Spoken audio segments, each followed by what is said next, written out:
Hello and welcome back to another video, and today I'm going to talk about how cool Apex Legends is. Bro, what are you doing? I'm talking about how cool Apex Legends is.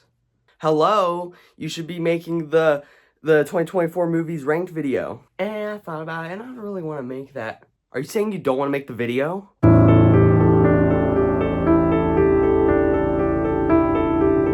Yeah. Oh, okay.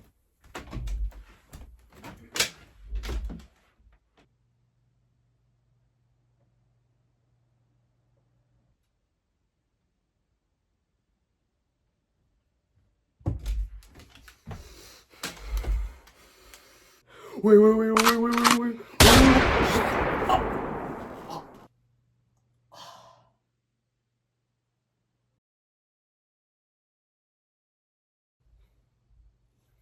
Hello. Welcome. Hope you had a good Christmas. It was kind of a while ago, but I didn't make a video, so Merry Christmas. Hope you had a good Christmas. I would have made this video sooner, but I got sick, so we're just gonna make it now, okay? We're just gonna make it now. Hope y'all had a good day. I hope y'all having a good day today right now.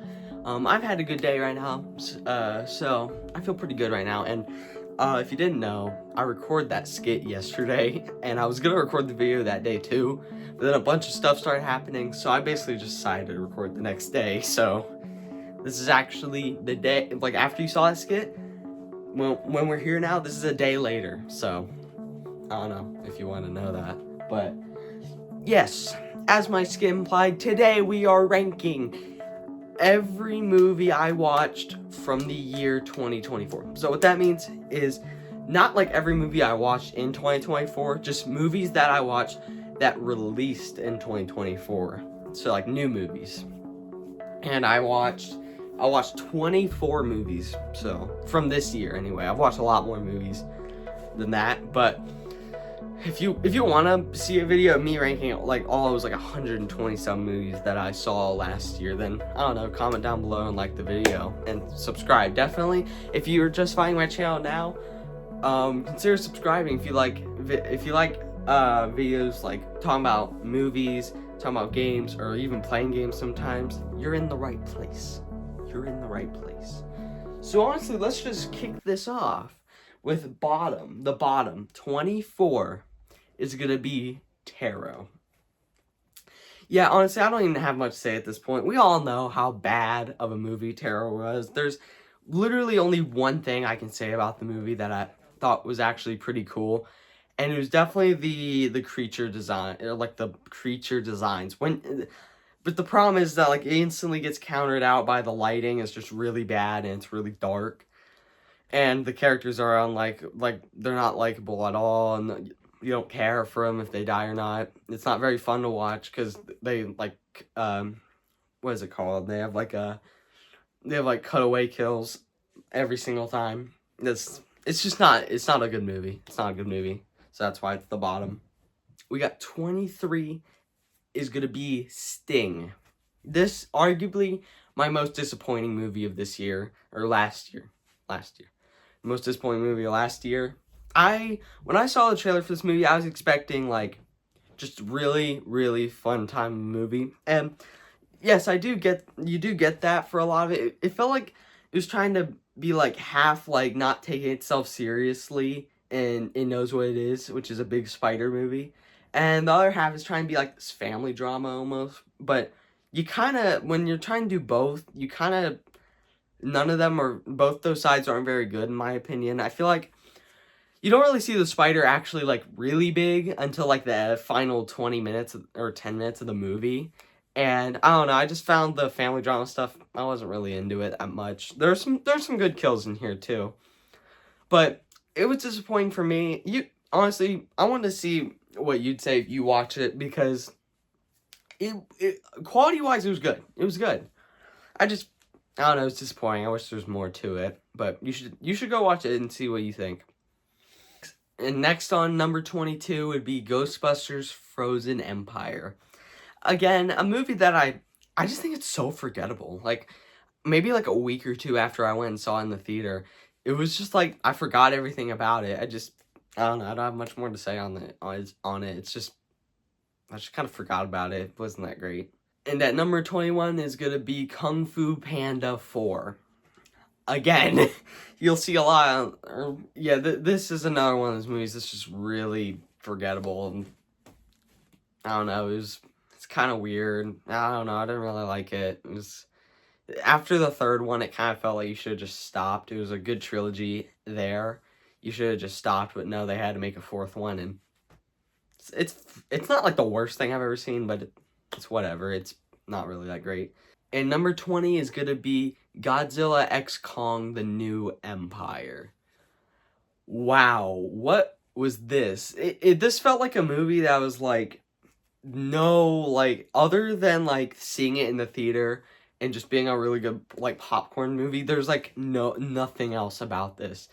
And I don't know, I like it less than I like it I don't like it as much as other people. I just think they shafted Godzilla. Okay. I personally like Godzilla more than Kong, and if you're a Kong fan, you're gonna like this more. But for those Godzilla fans, he probably, before the end climax, the end fight of the movie, it's probably like 15 minutes of screen time in this like 2-hour movie. And I don't know, I didn't really like that. I mean, for your Kong fans out there, you definitely like should watch this movie. But for the Godzilla fans, it just it didn't feel great. And the human stuff's like it's not interesting at all. And the climax was pretty fun, but again, it was the climax. It was like the last 15-20 minutes, so take that for what you will. At number 19 we have Beetlejuice.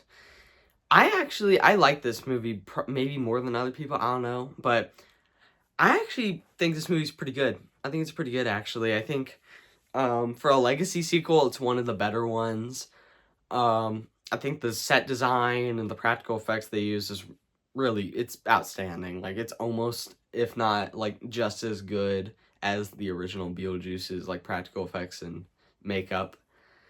What I think is kind of weird is a lot of people say, like, Michael Keaton, like, kind of instantly returned to the role of Beetlejuice, and while I think he's still really good at it, I just think, I don't know, to me at least, he seems a little, like, more tired than, like, the original Beetlejuice. Like, if you watch that original one, then watch the new one, you can tell, like, he's much more chill in this one than in the first one. I know he's not in the first one that long. It's only, like, 7 minutes of screen time in that movie, but he's, like, crackhead energy is crazy in that movie. But this one, it's actually good. It's still good. I think the only problem, probably what everyone's also said that's wrong with it, is that it has, like, 5 different subplots, and it focuses on, like, the ones that you didn't want to be focused on, and then they don't focus on the ones you want it to be focused on. So, I don't know, not much more to say on it. A lot of people have talked about what's wrong with this movie and what's good about it, but it's pretty good. It's pretty good. Alright, and at number 18, we have Here. Man, this feels like a completely, like, love it or hate it type of movie.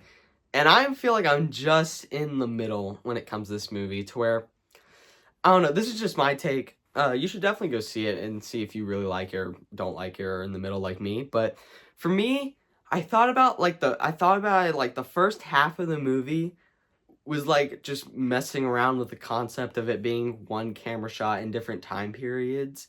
And, like, yeah, that's cool and all, but I really want to see, like, what this movie's trying to say and stuff like that. And then, like, there's a scene in the movie where it's, like, this person's, like, birthday, and then, like, they're talking about how, like, they didn't think they'd be this old at this point, and they didn't get to do a bunch of things they wanted to do. And then I started to see, like, oh, okay, this is what it's talking about. Do stuff when you're young, and, like, don't like, waste your time and stuff like that, because it's all about time. It's cutting between time periods and just a bunch of these stories. And they really only focus extremely, like, they focus a lot on Tom Hanks's story with his wife and that whole house, and it's good. It's good. And also something I didn't like that I noticed when I looked at him long enough was how most of the movie, the actors look like video game characters because they use CGI, and it looks kind of weird, and they look like that for a long time in the movie till they're old and they use the actual actors. And the reason why I noticed it more is because they put it next to actual actors, so it looks really weird when they're together. I don't know. It's just, it was fine. I thought it was fine. I thought it was fine. At number 17, we have Inside Out 2. Now, I think this movie's, I think I think it's good. It's good. I think it's good. Um, I mean, I don't really know what else to say about this movie that like hasn't been said already. It's really good. I think Pixar is like they've fallen down a lot, and this one was much better than what they usually do. So that's always good. Honestly, yeah, not much more to say on it. It was good. It was good. At number 16, we have Kingdom of the Planet of the Apes, and honestly, I think this movie has gone down for me a little bit the more I thought about it. To where when I saw it in the theater, I really enjoyed it. But then the more I thought about it, I don't know why, I just kind of didn't like it as much. Definitely one of the problems with movies that I think it's way too long. I think it's too long. It's like 2.5 hours, and I was not expecting that. And I don't know, maybe they focused a little too long on like the first like half of this movie, the first like act of this movie. It really got good when like they actually meant they like got into like basically the slave camp of apes and stuff. That's when it got really good. But everything before that, I thought it was decent. It was pretty good. It was good.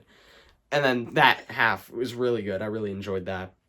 So I think overall on the Planet of the Apes scale, I've actually seen every single one of these movies. So I don't know if you want to see a ranking of that, comment down below. Have your voice be heard. But in the scale of the Planet of the Apes movies, it's definitely on the higher end. It's definitely not as bad as some of the lower ones, because I don't like those lower ones. But it is good. It's really good.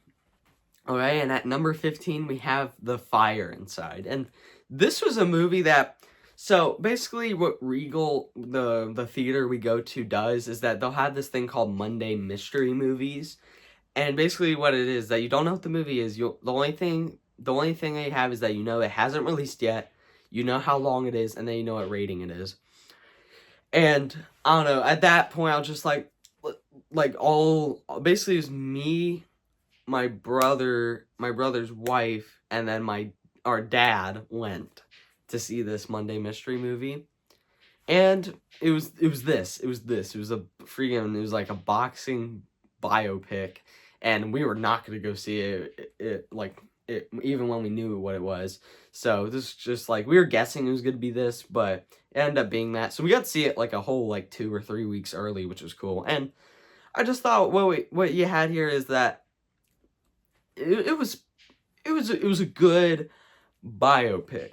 I don't know much about the actual person, but it seems like they did it. I don't know. It seems like they did the story pretty well. I don't really know much about the story, but there's this weird thing to where like the movie had a breakneck pace at the first chunk of the movie, to where like she's like practicing like boxing and stuff, and then it like kind of cuts, and then she's already at like this tournament, and it's like you don't know how or why, or again how she did that, or how she got that popular to be in there. And it's kind of weird how it just cuts that, never explained how that happened.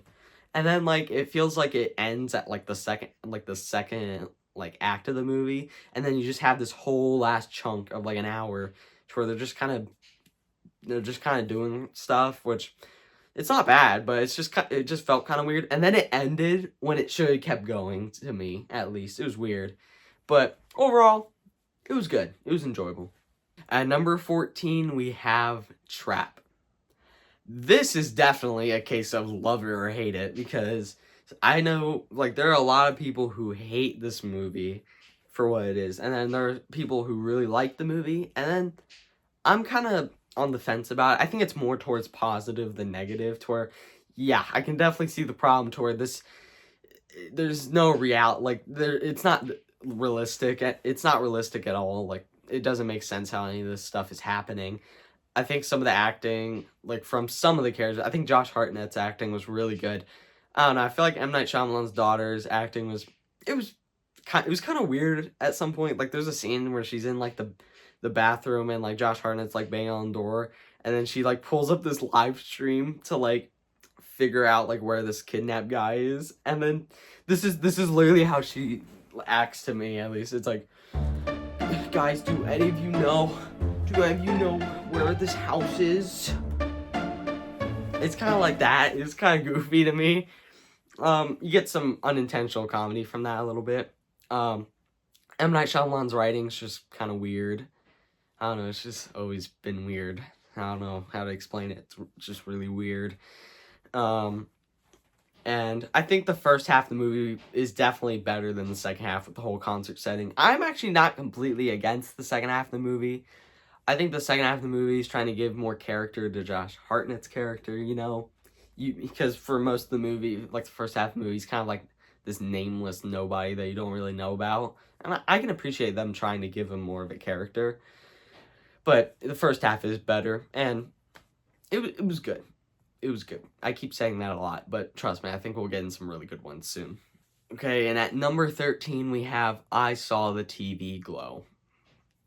This movie, it went down a little bit after I watched it, to where after I watched it, I really liked it, but then I was like, it kind of went down a little bit for me, and I don't even know what to say about this movie. This movie's wild. This movie's insane, and it's just hard to explain how insane this movie is. And I don't know. I think the biggest thing is that if you've seen it, you'll know that they'll like, it's really slow. It's really slow. It's painfully slow. To where like they'll have these, there's literally a moment in this movie, I'm not gonna spoil it, but there's a moment in this movie to where it's just this person talking, and it's like 10 minutes on the same camera shot, basically, and it's just insane, bro. It's just, I don't know. I thought there was some really cool, like, I don't know, a little theming there to where like this is a spoiler, so get ready for that. But basically the show The Pink Opaque, like this show was like, when they watched it as like a kid, when you watched it as a kid, it was like this really like almost edgy, really like cool show. And then like when you at like the end of the movie, he rewatches the show, and he literally says it's not as he remembered it, and it's like this really dorky 90s like kids show. And I don't know, maybe it's saying something on how like nostalgia like changes how you viewed it back when you were a kid to now. You have a different perspective on how it looked and how it was, and I thought that was really cool. Yeah, but yeah, it was just wild, man. It was wild. At number 12, we have Werewolves, and I'm gonna be honest, I like this movie actually. I really like this movie actually. I think it's definitely like low budget. It's definitely low budget to where like, and honestly, I think they really did well with their budget though, because most of this movie is practical effects, and yes, I will always love practical effects. So I just, it's way better than CGI in my opinion, and they mostly do practical effects. Anytime they're just like standing there doing minor things, they'll have like these really tall people in suits, and they look fantastic. And yeah, there's a little CGI from when they're like all running and stuff that isn't possible. I think it's the right way to use CGI, is use CGI for things that really aren't possible in real life. But there are some problems with it, like I didn't actually see any of this, but my brother said that like there'll be shots to where you literally just see people walking, just like just walking, and they're like part of the set, and they were in camera shot and they weren't supposed to be, so it looks really weird in like this scene where freaking main character's shooting a minigun at werewolves, and then as they're doing it, you just see a guy walking. You just see a guy walking like this isn't even real.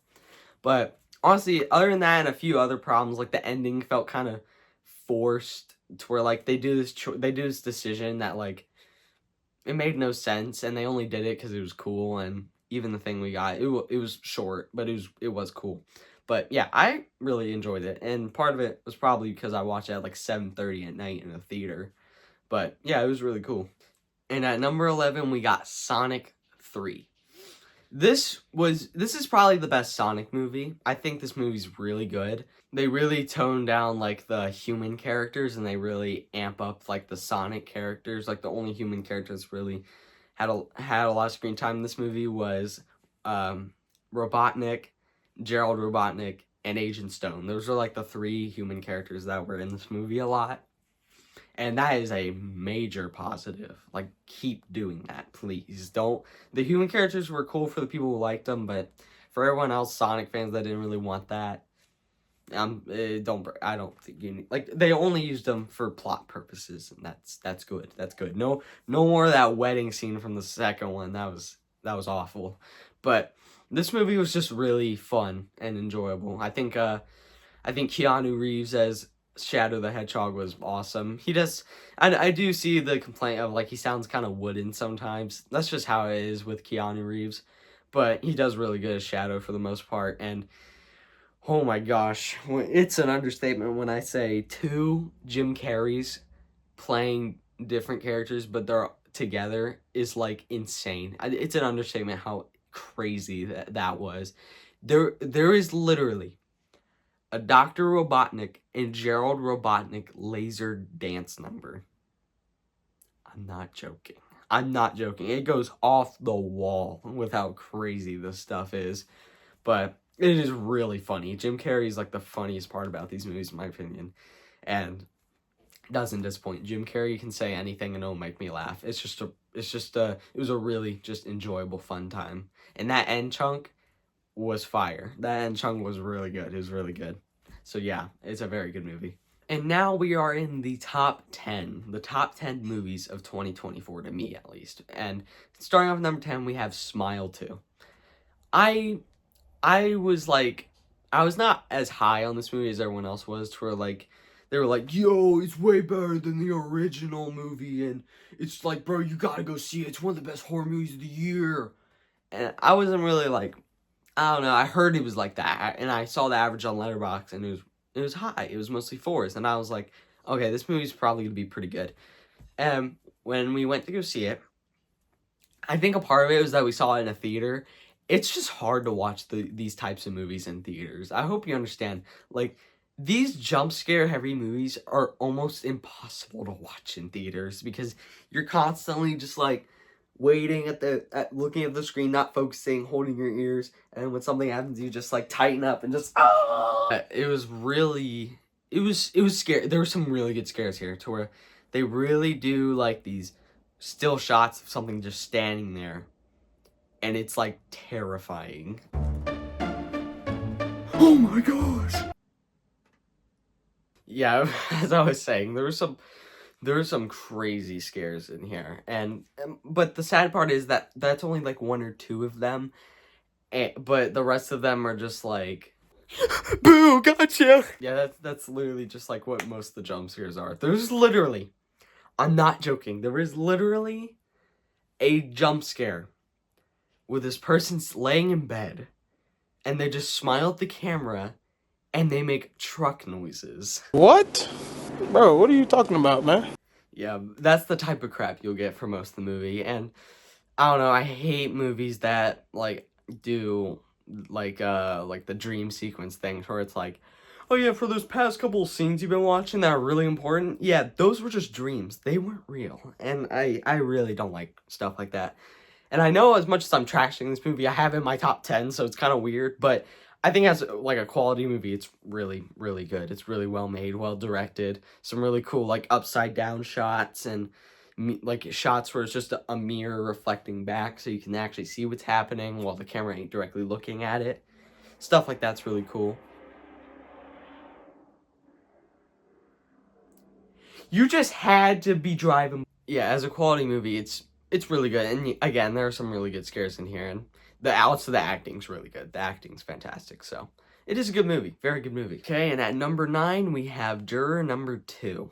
This was a good movie. This was a good one. Let me get cross-legged here. I gotta get ready for this one. But this is basically, you have Nicholas Holt's character who was drafted as a juror, and it's this case to where it was like a hit and run almost, and basically he was at this certain spot, and it was this guy that did it. But then Nicholas Holt's character starts to remember things about that night of that hit and run, and starting to suspect that maybe he did it.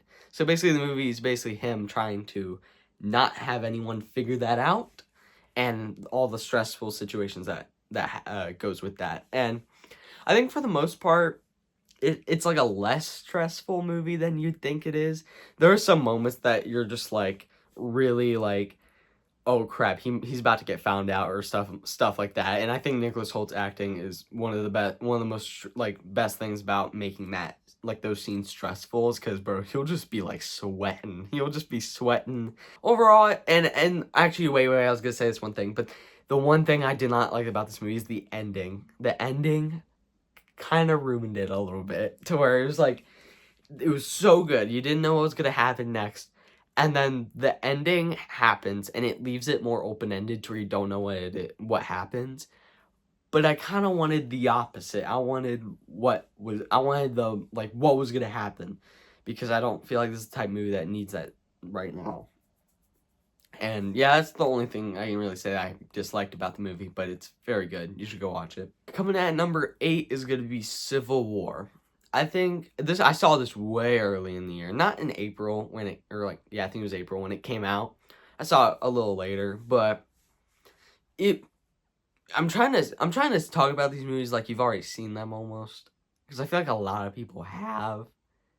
So I'm gonna just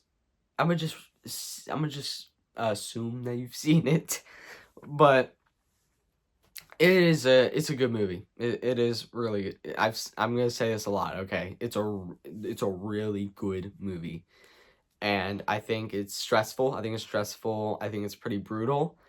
I understand why they had the main characters kind of neutral in the side of like the war going on. I think I understand why they had them be the middle, because you got to be as unbiased as possible, especially when you're making a movie like this, to where if they're on like this side or that side, it would almost be like the director was on that side or that side. So I understand why you'd have to stay neutral.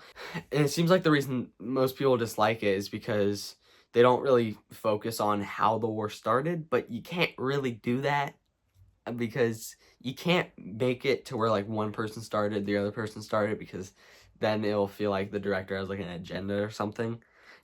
I understand why you just can't do that without having that happen. So it was a very, very tense, very good movie. And some of the stuff, I think the music was really good, actually. The licensed music they used was really good. And I don't know, I feel like the trailers kind of destroyed this movie in terms of what it actually was, to where it was like very action-packed.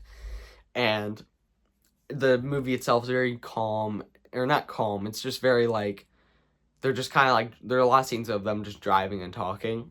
And that's not what the trailer was. It was a lot of shooting and a lot of action, and you do get some of that at like the final like 10 or 20 minutes of the movie, but it was really good. It was really good. At number 7 we have The Lord of the Rings: The War of Rohirrim.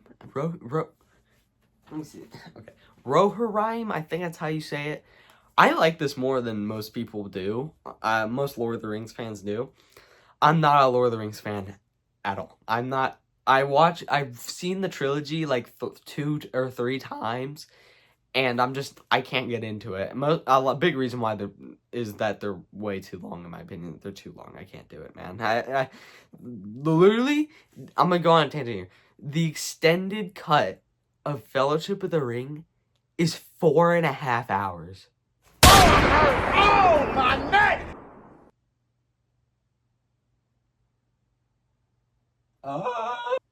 I'm not doing that. And even if you don't watch the extended cut, it's like 3 hours. It's insane. But anyways, let's talk about the actual movie. So I actually knew what was happening. I have a hard time. Let's not talk about those. I don't like talking about them. So basically this one, very disconnected from the Lord of the Rings trilogy, other than like one cameo from the Ring of Power itself, which was really cool. But I think the biggest things that helped this was, I don't know, the new story, the new characters, everything's new. I can get what's happening. And honestly, I think the anime art style they chose for this movie was really cool. It was really cool and fun to watch, and the action sequences were really cool. And maybe the story like couldn't have been as complex as I wanted it to be. pretty simple, but it was just a really good time. I thought it was really, really good. At number 6, we have a movie that probably not a lot of you have watched, but it is Milk and Cereal. But the cereal is Serial. Cereal. So you know it's a horror movie. But basically you have this premise to where it's like these two YouTubers who make prank videos. Basically, they set up a prank and it just goes horribly wrong. And that's all I'm going to tell you, because this thing goes on twists and turns. And this thing was made on an $800 budget, which is insane because the acting, for the most part, is great. And they only hired like one actor for the movie. And you can literally watch it free on YouTube. Literally look up Milk and Cereal film and you can watch it. It's like an hour 20. You can literally watch it for free on YouTube. It's a YouTube movie. So go ahead and do it, please. It's actually really good. Honestly, I don't want to say much more on it because I want you to go watch it. Coming in at number 5 is the movie that I feel like I'm an island on for, like, just loving, and that's Mr. Crockett. Man, as a fan of, like, DHMIS, which, if you've been with my channel for a little bit, you'll know I like DHMIS. But yeah, I've heard this was like DHMIS, Nightmare on Elm Street, and Mr. Rogers encapsulating all of that, and I was like, I'm in. I'm watching this movie. Where can I watch it? And it's a Hulu exclusive, so go watch it on Hulu. But this is like my type of horror movie. Like this very, like, it's over the top, it's goofy, the creature designs are fantastic. The acting from Mr. Crockett, I'm trying to remember the actor's name. Elvis Nolasco, that's his name. I don't know what else he's done, but his acting as Mr. Crockett was amazing. And I have the same complaint as other people, is that the script kind of could use more work, and there's like things that like people randomly can do or have that they don't explain why, just can. It's kind of like a plot convenience, but overall, like, everything with Mr. Crockett on screen, which thankfully is a lot of this movie, is fantastic. There is a kill with a bubble. A bubble. I'm not joking. A bubble. A bubble! Coming in at number 4, we have Hayao Miyazaki and the Heron. And I am a huge Ghibli fanatic. I only own one movie, though. But I'm a huge Ghibli fanatic. And this is basically like a documentary on Hayao Miyazaki making his final Ghibli movie, The Boy and the Heron.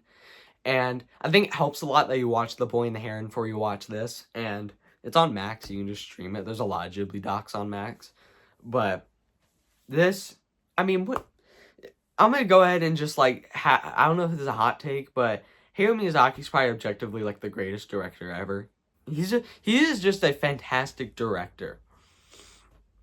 And I mean, like, dude, just watch his movies.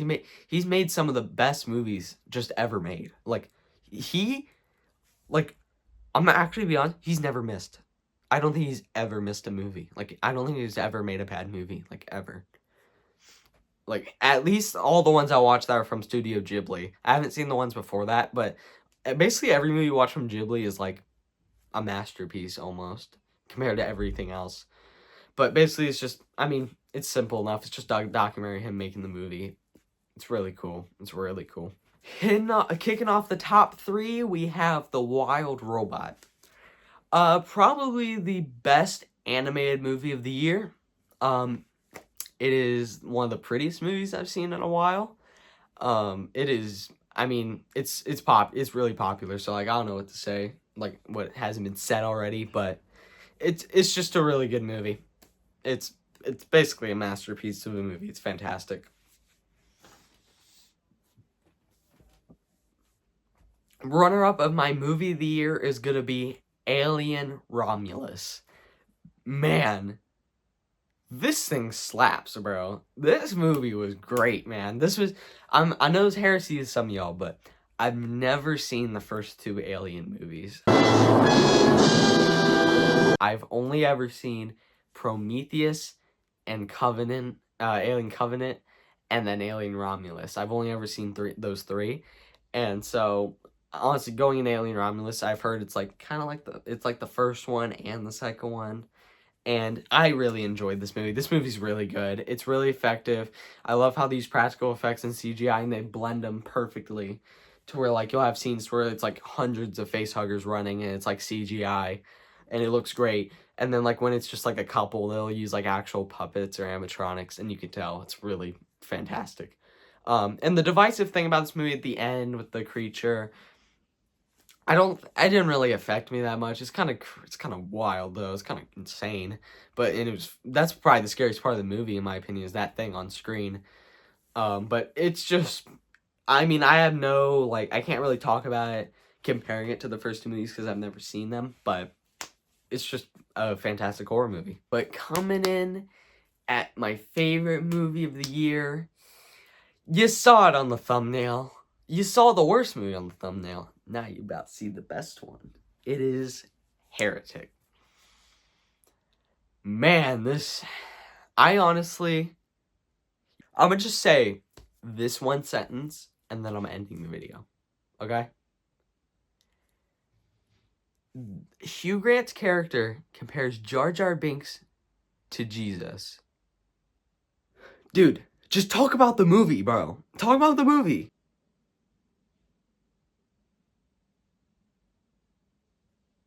Oh, you better come here, boy.